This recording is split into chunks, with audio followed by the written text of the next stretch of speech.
Hey everybody, how's it going today? It's me, Captain Energy. Today I wanted to talk to you about the new Mac lineup and what you should do, or what I think you should do as far as your recording needs in your studio. There are currently 3 types of processors available for the Apple line of computers, which is kind of a little ridiculous in a way because they said that they were going to migrate the whole product line over, but they still haven't. We've got Intel, we've got M1, and we've got M2. Intel is still what's available on the Pro and what's available on the high-end Mac Mini. The M1 is available on everything from Apple, and the M2 is available on MacBook Air and the MacBook 13-inch version. It's the baby Mac Pro. That will be available as of next Friday. Now, if you have an M1, you've already got a computer in the new world order, according to Apple, where it's their processors, their silicon. The M1 is going to be around for quite a while. It still isn't even fully supported yet. So if you've got one, you're in pretty good shape at this point. If you don't have one and you're thinking you want to get in line with the current batch of Apple products, depending on your needs, if you need like a Mac Studio or something, you're still only buying an M1 right now because there is no M2 Mac Studio. The Mac Studio just came out, 3 months ago, 6 months ago, something like that. I mean, if Apple released a brand new Mac Studio with an M2 today, I think there'd be a lot of users really ticked off that Apple kind of, stabbed them to some degree. Took money from them for a subpar product. Even though it's not subpar, it's just, every product's got to get cut off somewhere. Someone's always going to be a little hurt that they bought the old one and the new one just came out. On the plus side, of course, you can, depending when you bought it, you could return the old one. If you're within 30 days, most places you can return it and get the new one. I've actually had that happen when the Core 2 Duo and the Core 2 came out. And I'd purchased a Core 2, and then the Core 2 Duo came out within 5 days. I didn't know. I wasn't in on the Mac secrets at that time. They allowed me to return the Core 2 and get a Core 2 Duo. So the M1, M2 processors are both fine processors. Neither one is any more supported than the other. In fact, neither one is fully supported yet. We're still using Rosetta on the M1s and M2s.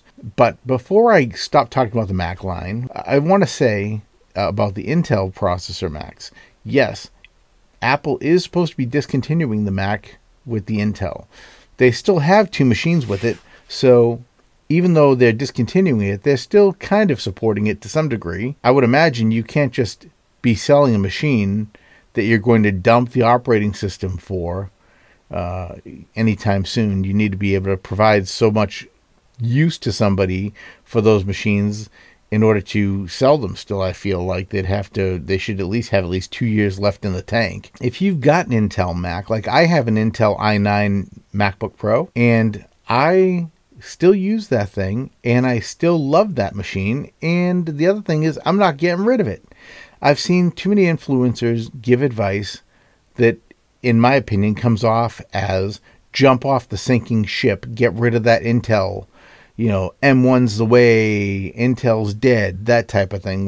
As far as the Mac lineup, it's dead. I just don't understand that mentality, telling people that, hey, you missed your chance to get rid of that because now the M2's coming out and the M1's already out, so you're never going to be able to sell that Intel.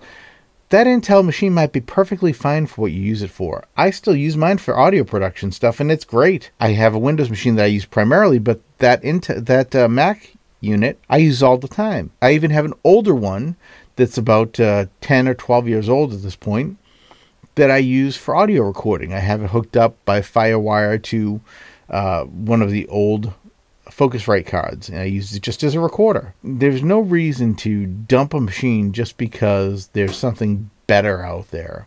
I'm not telling you to keep your machine either. Try and sell it if you want. It's your call. It's your merchandise. It's your stuff. But just because everyone's on the ooh, this is better, this is better, this is better, doesn't mean you have to jump on that train.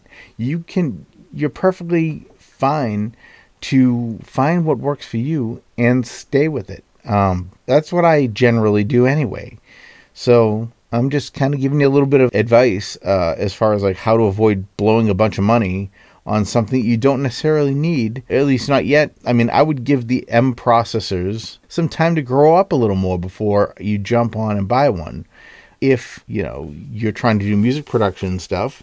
As far as general use, I think they're great machines, but I do know there's quite a few VSTs that are using Rosetta to run and don't work natively on there. So, and Reason actually is one of the applications that I've been hearing does not work great on that processor. Depends what you want to do. But yeah, just thought I'd get that out there for you though. Don't fall into the trap and spend a bunch of money just because people tell you should, or just because you think Apple, has your best interest in mind. They don't.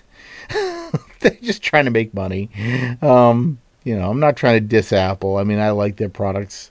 I do. I hope that was helpful. If it was, let me know in the comments below. If you have any questions specific to the Mac M1, M2, or Mac Intel processor units, feel free to hit me up in the comments. I would love to talk to you about them more. I hope you have a great day, and I will see you all in the next one. Be safe and take care. Bye for now.